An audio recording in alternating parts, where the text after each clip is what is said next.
This video is based on a question of why I became a rabbi. I don't know if anyone really cares, but here goes.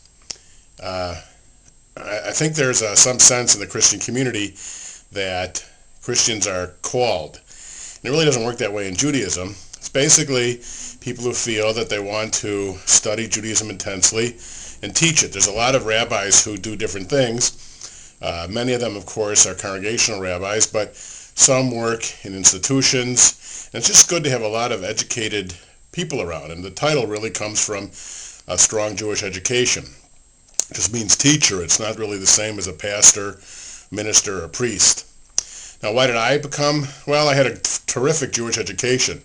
My parents sent us to Jewish day school, all three of us children, first an Orthodox day school on the south side of Chicago, and then I was in the first graduating class of the Solomon Schechter Day School in Chicago. And then they sent me to Jewish supplementary high school several days a week.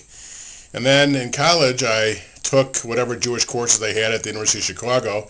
Now they have quite a few. In those days, there weren't very many, but I took Biblical Hebrew and Medieval Jewish History and a lot of other religion courses like Islamic Civilization and New Testament to try and get a sense of other religions. And then from there, went on to rabbinical school. Now, why? Well, I was planning to be a lawyer until I finished my freshman year of college. In fact, I went to the University of Chicago because they had a special program called Politics, Economics, Rhetoric, and Law, which I thought would be perfect for law school. But early on, I started giving sermons at my parents' synagogue twice a year when the kids took over the service. And I had some marvelous Jewish teachers along the way, especially this very charismatic guy named Shraga Arian, who was the superintendent of the Board of Jewish Education in Chicago for a year. Taught me Talmud and just fell in love with it. And one day I was at a Jewish summer camp called Olin Sang Ruby Union Institute, the Reform camp. I was checking out the Reform movement. And I was teaching something, and this is the summer between my freshman and sophomore year.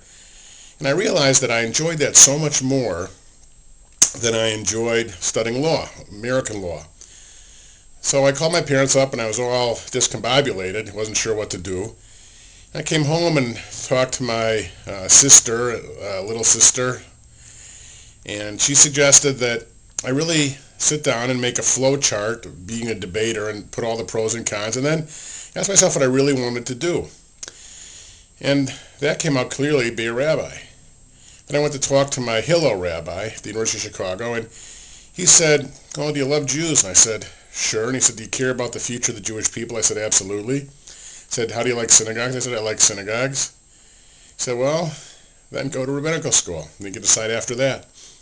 So I went to the Jewish Theological Seminary, which was the main conservative training school, and knew right away that this was what I wanted to study and teach. And that's really how it happened. Most of my friends from debate were going to law school or other professional schools, and I felt the Jewish people needed rabbis. And I loved it. And so that's what happened. Hope that answers the question.